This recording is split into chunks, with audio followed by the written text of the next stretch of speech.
Muy buenas tardes, ¿cómo les va? Un nuevo reencuentro con Salud y Televisión. Marcela, ¿cómo estás? Bien, en este mes de abril, Ya empezaron a caer las hojas, empieza a caer el dorado y el amarillo de la lindo soja colorido de otoño. y el parque lo lindo que está. Exacto. Yo aprovecho a caminar y los invito a que aprovechen a caminar por el parque porque realmente además de un lindo ejercicio es El un colorido es un deleite placer. para el espíritu. Es muy lindo. Exactamente. Bien, tenemos de todo en un programa Hoy, súper interesante. hoy hay realmente muy variado, seguimos un poco vos con la línea de rehabilitación. De rehabilitación estuvimos con dos terapistas ocupacionales, las licenciadas Belén Yurno y Julia Cordeviola, donde nos explica cuál es la función de una terapista ocupacional en un centro de rehabilitación o en un hospital de día.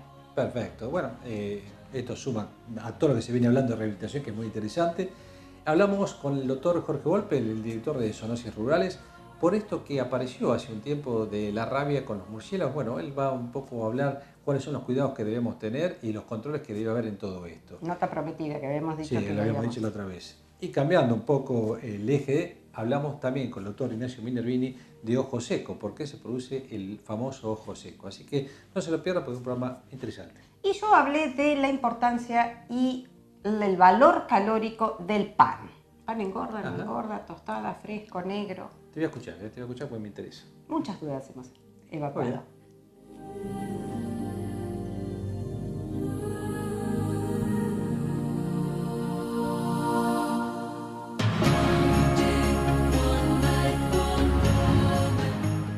Bien, seguimos en el centro de rehabilitación.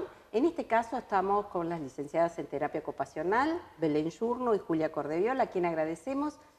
Bueno, ya hemos estado con psicopedagogas, con psicólogas y ahora esta función tan importante.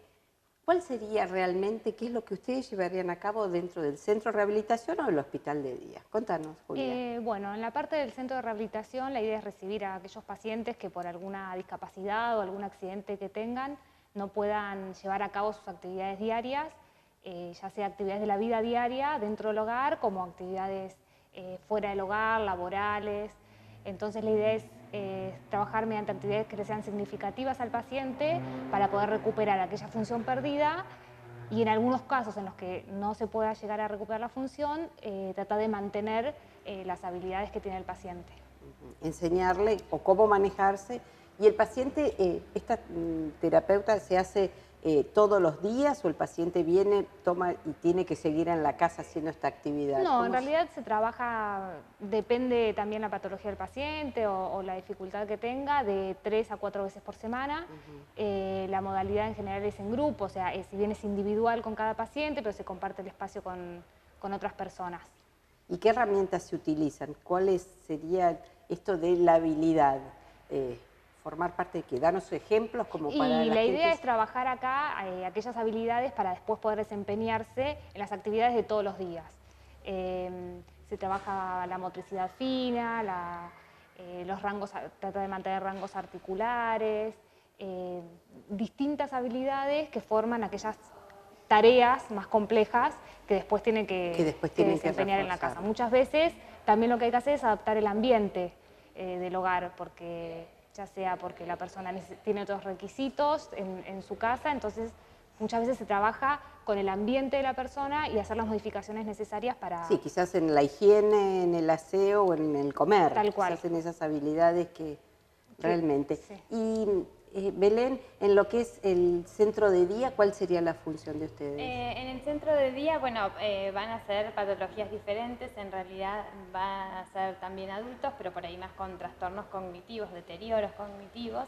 Entonces, bueno, siempre desde el marco, desde nuestra profesión, trabajamos con esto que venía diciendo Julia, con las actividades de la vida diaria, lo ocupacional, lo laboral, lo lúdico, ¿sí? Entonces, bueno, en realidad las funciones que se van a trabajar son estas, en realidad, por ejemplo, haciendo actividades de organización, por ejemplo, si hay dificultades en cómo vestirse, ¿no es cierto? Bueno, entonces trabajamos esa actividad en concreto desde cómo se organiza la persona, ¿sí? Cuáles son los pasos de esa actividad, dónde está su ropa, porque en estos casos Exacto. Por ahí hay olvidos, ¿sí? O por ejemplo para preparar una comida, dónde están las cosas, rotular, ¿sí? Un montón de cosas que se van trabajando desde lo diario, digamos, desde desde la práctica para que después sí lo puedan llevar a cabo en su casa, ¿no? Y como decía Julia también, a veces muchas cosas adaptando el ambiente y eso para que ayude como ayuda a memoria, digamos, en estos casos, ¿no?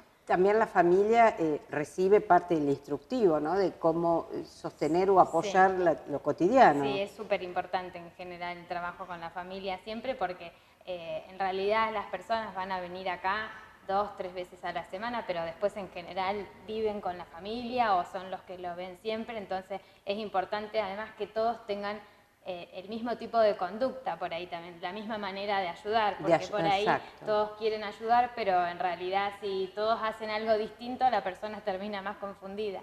Entonces, en realidad, para que, bueno, todos tratemos de ir para el mismo lado, ¿no? Qué importante por ahí cuando vos decías esto de rotular en enfermedades como Alzheimer, por ahí es donde la guía sería esa al paciente. Y a veces sí, hay pacientes que esas cosas los ayudan, o bueno, organizar, desde organizar su día, digamos, bueno, hoy qué día es, qué cosas me tocan hacer un organigrama, digamos, cosas así que bueno, a veces hasta uno hace ese tipo de cosas, sí, pero para personas con estas patologías es un sostén mucho más importante. Cómo le facilita el desarrollo del día.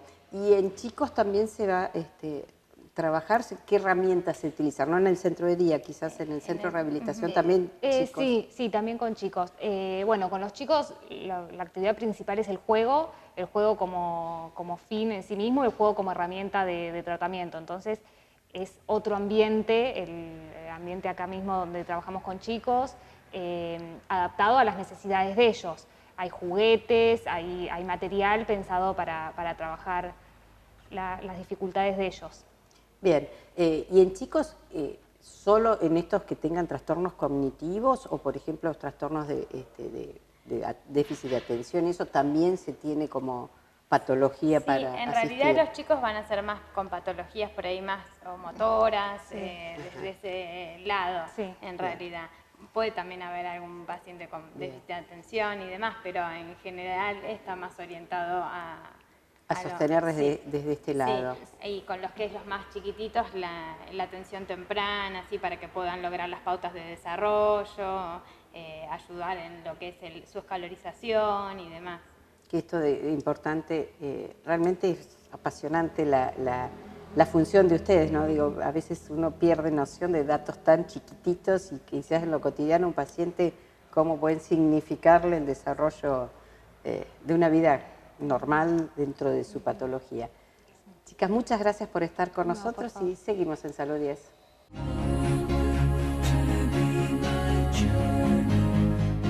Bueno, doctor, la gente está preocupada y ocupada, si se quiere, ¿no? Porque, como decíamos recién, a través de las redes sociales ahora es más fácil tener acceso a la información del tema de la rabia. Hay algunas cosas que no quedan claras. La gente, por ejemplo, piensa que la vacuna de la rabia dura más de un año. ¿Cómo se detectó esto? Hablamos de tapalqué, azul. ¿Cómo se detecta el tema de los murciélagos específicamente en este caso? Bueno, la cuestión es la siguiente. La rabia da inmunidad en los animales por un año, aplicando la vacuna correctamente y que esté en buenas condiciones, que es lo normal que haría cualquier veterinario. La inmunización en los animales, sobre todo perro o gato, la inmunidad persiste durante un año. Significa que todos los años hay que repetir la vacunación. La rabia silvestre, que existe en especies silvestres, no ha sido controlada. Y una de las especies que la manifiesta y que la tiene es el murciélago. Por eso una actividad de vigilancia es todo murciélago volando de día, caído, moribundo o muerto, se lo retiene, se lo acondiciona bien, se remite a un laboratorio de diagnóstico y se identifica si padece rabia o no. En el caso de que el animal sea positivo, se realiza una acción que se llama de control de foco, que lo fundamental de esa acción, sobre todo, es proteger las mascotas que podrían adquirir rabia y transmitírsela al humano, que son los animales mordedores, perro o gato, que están en contacto con nosotros. Entonces, lo que pasó en Tapalqué es, ante un murciélago caído, moribundo o muerto, se nos derivó, fue a diagnóstico al laboratorio que tenemos de referencia en la provincia, se demostró que tenía rabia y se están haciendo las acciones de control de foco. Vacunar en un radio de alrededor de 300, 400 metros todo animal que pudiera ser mordedor y recibir una mordedura de murciélago, perro o gato. Entonces, de esa manera se controla ese foco rábico. Adicionalmente, se averigua si ese animalito caído contactó con alguna persona, porque acá lo importante es, cualquier accidente por mordedura animal puede desencadenar un problema de rabia. Entonces, la urgencia es ir al médico y ahí se determina si hay algún riesgo de que el animal padeciera rabia, se inicia un tratamiento con una serie de vacunas que evitan que se presente la enfermedad. Esa averiguación se hizo en el caso de Tapalquén, no hubo exposición de personas, pero esto es una recomendación básica. Perro o gato que muerda, o murciélago o animal silvestre, consulta al médico en forma inmediata. ¿Qué pasa con los animales callejeros? Bueno, ese es un problema que tenemos en todo el país. El abandono de animales en la vía pública significa que no sabemos si están inmunizados o no, tienen contacto estrecho entre ellos con especies silvestres y son el riesgo de que en algún momento se reimplante nuevamente la rabia como lo conocimos hace muchos años atrás, lo cual significaría un fracaso tremendo de la salud pública. Porque el problema más serio de la rabia es que es una de las pocas enfermedades que toda persona o animal que enferma muere. Es 100% letal. Ojo que yo dije la palabra enferma. Claro. Es decir, toda persona que recibe una mordedura, que es la vía de transmisión potencial de la rabia, si recibe inmediatamente el tratamiento antirrábico a base de vacunas, no evoluciona a enfermedad. Pero si no tiene esa precaución y el sistema médico no está alerta y se dejan estar, el accidente de mordedura por un animal rábico va a terminar lamentablemente en la muerte. El tema con los animales callejeros creo que es el tema que si uno es mordido, después no es tan fácil identificarlo o localizarlo, ese animal, para saber si está sano o no. Claro, porque como hay que aplicar toda una serie de dosis de vacuna, hay 2 esquemas de acuerdo al tipo de vacuna, hay una vacuna que se aplica en 9 dosis por lo menos, una un poco más moderna que se aplica en 5 dosis, pero significa que hay que, en periodo prolongado, aplicar la vacuna a las personas. Entonces, el médico que asiste a una persona mordida tiene que averiguar la condición del animal mordedor. Si hay un riesgo alto de que padezca rabia, se inicia el tratamiento. Si se sabe que el perro está vacunado en contención de la familia y que fue por una maniobra accidental y la mordedura es leve, se suspende el tratamiento y se vigila la evolución del animal. Si un animal tiene rabia, en 10 días se muere, sobre todo un perro. No murciélago, porque ahí el periodo de incubación es más desconocido. Pero en el caso del perro o gato, indefectiblemente en 10 días muere. Entonces, en muchas ocasiones se inicia el tratamiento en el humano, se vigila la evolución del perro.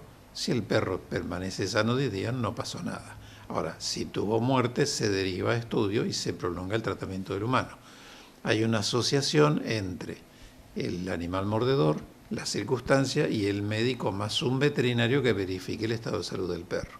Como vos comentabas, animal abandonado en la vía pública, no se puede identificar el animal mordedor, la condición, la sospecha de que podría estar afectado de rabia. ¿Hay una política pública en este momento de vacunación de los animales callejeros? No, hay una en el pasado había campañas masivas de vacunación para terminar con la rabia. Cuando se terminó la rabia, el Estado dejó de tener la obligación de vacunar todos los perros de todos los propietarios, pero nunca se dejó el particular de tener la obligación, en el esquema tradicional, de proteger su mascota con la vacunación antirrábica. El Estado, el Ministerio de Salud, todos los años aporta un stock de dosis de manera tal que aquellas personas que no pueden acceder por cuestiones económicas, sociales, supongamos un jubilado, una persona que está cobrando un plan social porque no tiene trabajo, entonces para proteger su mascota puede acceder a campañas de vacunación que se hacen en esas circunstancias en distintos distritos de la provincia, en forma gratuita. Pero hay que tener presente una cuestión: los perros callejeros, la mayoría de las veces, tienen un dueño irresponsable que lo libera en la vía pública. Y este es uno de los peores actos hacia las personas que convivimos en el ámbito urbano y hacia el animal. Al animal se lo expone al riesgo de accidente en la vía pública, porque no es lo mismo tener una mascota guardada en una vivienda que largarlo a la calle ante el accidente por el tránsito. Y la otra cuestión que no se tiene en cuenta es que los perros son mordedores. Al liberarlo en la vía pública generan infinidad de veces la agresión por mordedura, que puede llevar a una lesión grave a una persona por el acto de la mordedura o por un accidente en el traslado, en bicicleta, moto y demás. Todo esto significa un enorme gasto para el sistema de salud, porque esas personas tienen que ir a asistencia médica, tratamiento y obviamente muchas veces vacunación antirrábica. ¿En el caso de Azul se detectó rabia en murciélagos? Hasta ahora en los animales que nosotros recibimos y que derivó el municipio fueron negativos. De todas maneras, esta es una actividad de derivar a estudio animales de lo que llamamos vigilancia de la enfermedad. La vigilancia es percibir dentro de una comunidad si el virus rábico está presente.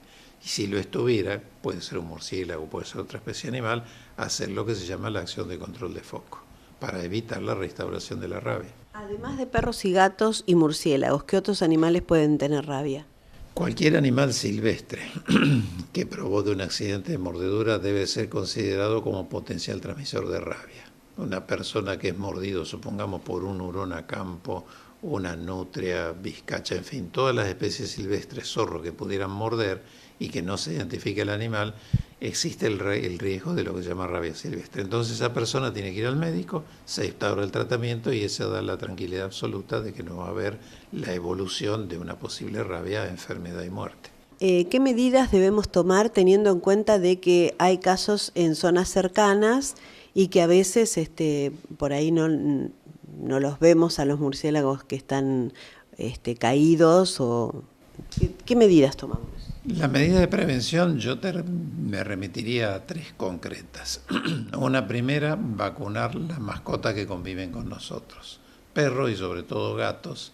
Pensar que el gato tiene la habilidad de acceder a altura y puede cazar o capturar algún animal silvestre y transmitirse la rabia. La segunda medida es ante cualquier mordedura, asistencia inmediata del médico, porque la mordedura es la vía de transmisión de la rabia. Entonces el médico va a estimar el riesgo y la aplicación del tratamiento para evitar la evolución a enfermedad. Y la tercera medida, en caso de detectar murciélago moribundo o muerto, o bien intentar tomarlo sin el riesgo de contacto, o bien llamar a la gente de bromatología del municipio o de zoonosis para que lo retire y proceda al estudio.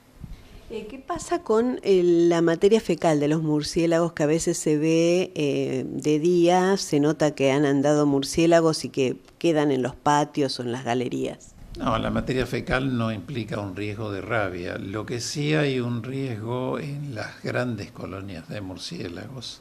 Porque el problema que tenemos en las ciudades, con el murciélago tenemos 2 situaciones. Un beneficio porque para conocimiento del murciélago el efecto benéfico es que come insectos. Y un murciélago en la actividad nocturna podría comerse su propio peso en mosquitos y otros bichitos que andan volando.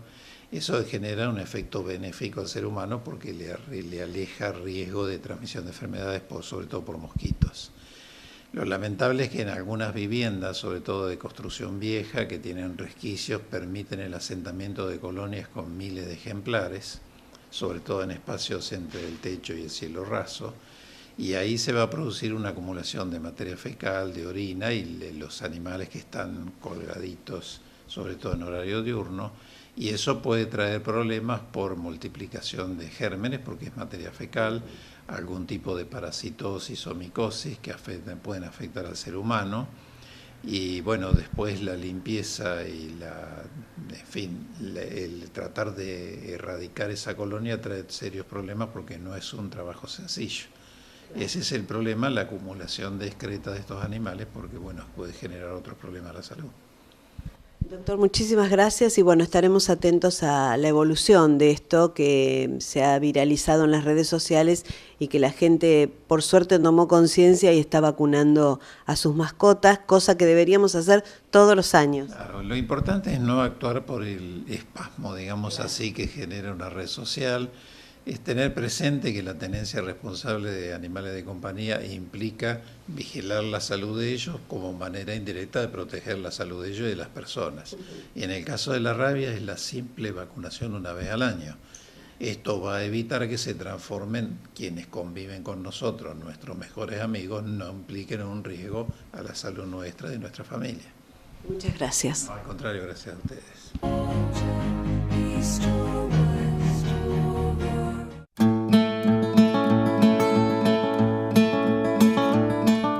Bien, tema de hoy, pan. Siempre hay tantas controversias con la importancia, este eslogan tan llamativo que es el pan engorda. Vamos a empezar a analizarlo. El pan común, el pan, el Felipe, el pan de panadería, no tiene grasas, es óptimo para el consumo. Si uno lo compara con otro tipo de panificación, siempre termina llevándose los laureles el pan, porque es mucho más natural que cualquier otra panificación que puede tener agregado de manteca, de grasa, o en el caso de las galletitas que ahora vamos a tocar. Si yo tengo que elegir pan blanco o pan integral, obviamente que elijo pan integral. ¿Porque tiene menos calorías? No. No tiene menos calorías el pan blanco del pan negro. Es más, hay veces que el pan integral puede llegar a tener un poco más de aporte calórico. Pero ¿cuál es el beneficio que tiene el pan integral? El pan integral tiene fibra. La fibra produce saciedad. Saciedad es sentir de que estoy satisfecho, que como un pedazo de pan y me siento más lleno, como dice habitualmente la gente, que el comer un pan blanco. Lleva más tiempo de digestión en el estómago, esto provoca esta distensión y hace que prolongue la eliminación, o sea, que pase a la absorción. Entonces, pareciera que como menos. Calorías iguales. Engordan es habitual en las anamnesis que hacemos en el consultorio de preguntar, ¿come pan? No, como tostadas. A ver, las tostadas son hechas de pan. Por lo tanto, las tostadas de pan Miñón o Felipe, que el pan de panadería, si yo hago tostadas, las calorías son exactamente las mismas. ¿Qué varía? El porcentaje de agua. Al tostarlo, lo que hago es que se evapore el agua y queda algo seco. Calorías iguales. Produce mayor saciedad la tostada. Hagan un simple análisis conmigo. Un miñón, ¿sí? O las 5 tostaditas que pueden salir de ese miñón. ¿Qué dura más en mi platito? ¿Qué tardo más en masticar? ¿Y qué me llena más? Un miñón es muy probable que lo partamos al medio y en 2 bocados lo terminamos. 5 tostadas requieren masticación y esto hace que haya mayor prolongación en el consumo y voy a comer menos. El pan fresco es muy probable, si tengo que comer el segundo, y en las tostadas quizás pueda comer menos. Entonces, pan fresco, pan tostado, elijo tostado. Pan blanco, pan integral, elijo el integral. Ojo con la panificación de panes envasados, con la gran cantidad de semillas y demás, que no quiere decir que tengan menos calorías. Ojo, no confundamos lo dietético con lo saludable. Que tenga mucha fibra es excelente, no es menos calorías. Galletitas y tostadas, la gente, o galletitas y pan. Habitualmente en la misma pregunta, ¿come pan? No, si no come tostadas, prefiero comer galletitas. ¿Qué tipo de galletitas elijo? O sea, hay muchas galletitas, no galletitas dulces, hablo de galletitas de agua común, que tienen un gran porcentaje de grasa. Son esas galletitas en donde si yo abro un paquete y tengo la osadía de dejar el paquete al lado, es muy probable que lo coma todo, porque es una tendencia a ir comiendo, ir sacando galletitas y comiendo. ¿Por qué? Porque tienen un tenor graso. Hemos hablado muchísimas veces que la grasa tiene una excelente palatabilidad. ¿Qué significa? Que es rico, tiene gusto a grasa, es atractivo en sabor y provoca estímulo para seguir comiendo. Entonces, si esta galletita es muy rica, es muy peligrosa, ¿sí? Puedo comer todas. Igualmente, galletitas de harinas blancas, galletitas de harinas integrales o con semillas o con diferentes tipos de granos. Mejor las integrales, pero leamos las etiquetas. Cuando hablamos de porcentaje de grasas en panes, en comunes, no tienen. Si el pan es un pan de Viena, una fugaza, un pan que le voy agregando grasas, por supuesto vamos a ir aumentando entre un 8 y un 10% de grasa. Galletitas desde un 6%, las totalmente desgrasadas, independientemente que sea con sal y sin sal, que podemos partir de un 6% y podemos llegar a un 30%. En la línea de galletitas de agua, lo ideal es no pasar del 10 al 12%.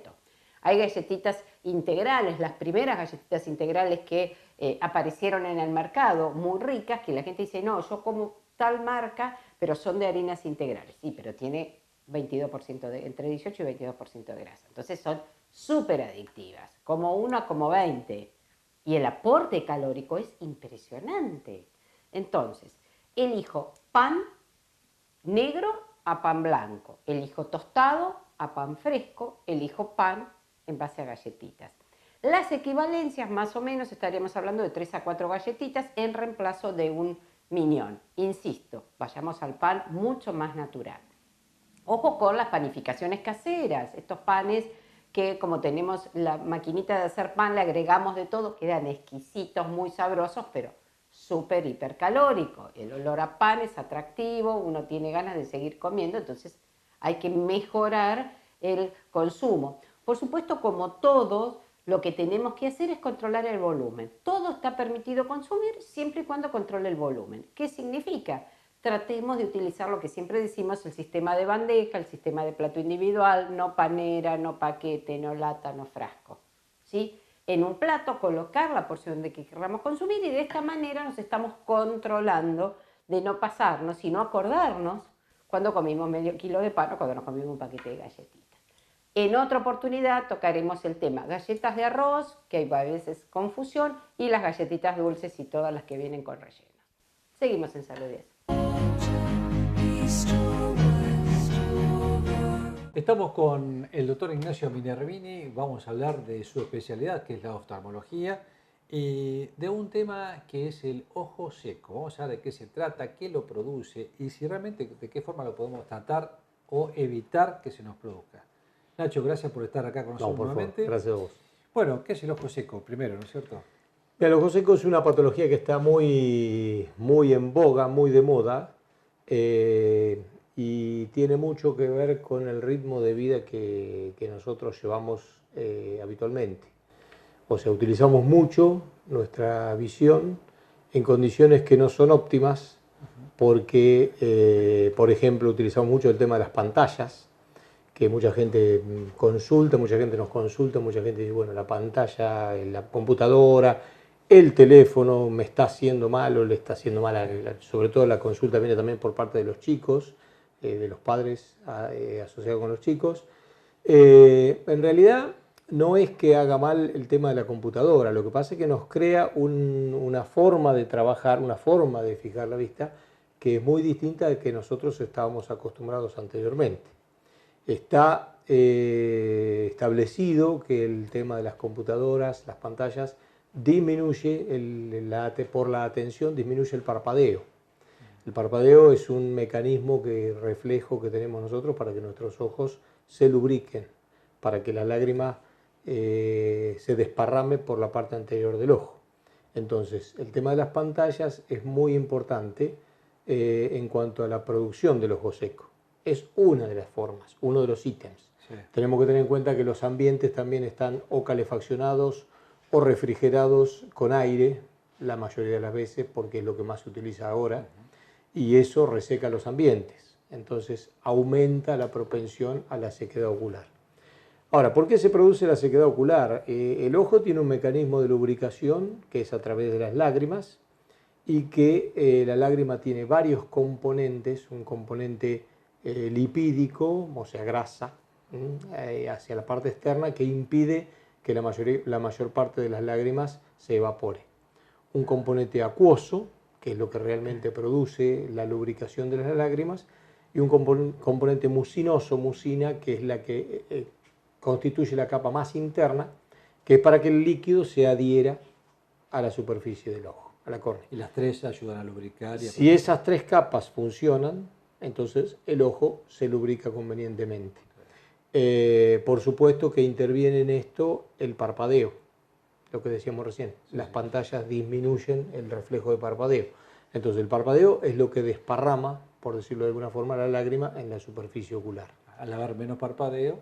Al haber menos parpadeo, las 3 capas van teniendo defectos. La capa lipídica se adelgaza, eso permite que la capa media se evapore más rápidamente, entonces se produce un trastorno de fluidos que hace que el ojo tienda a resecarse.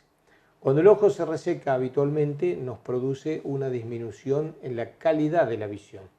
Si un paciente puede tener, por ejemplo, una muy buena agudeza visual, nosotros le tomamos la agudeza visual con el cartel, como hacemos habitualmente, fenómeno. ¿Qué pasa? El paciente lee, está con la computadora en su trabajo o en la oficina y se cansa mucho y le damos el anteojo correcto y eso persiste. Entonces, ¿qué es lo que está pasando? Muchas veces la mala lubricación trae no una mala visión, sino una mala calidad de visión. Claro. El paciente empieza a ver de a poquito borroso, no se lubrica convenientemente el ojo, se cansa, se irrita, da una sensación de pesadez y son todas las molestias que por ahí el paciente consulta y uno ve que el ojo está sano, que el anteojo está bien, pero... Bueno. ¿Y cómo? A ver, te llega un paciente que viene con todos estos síntomas, vos ves que el campo visual está todo bien, ¿cómo lo diagnosticás el ojo seco? Bueno, ahí vamos a los estudios específicos de la sequedad ocular. O sea, como te decía, el ojo, la lubricación se produce porque el reflejo de parpadeo hace que la lágrima se desparrame por sobre la córnea, que es la parte transparente del ojo.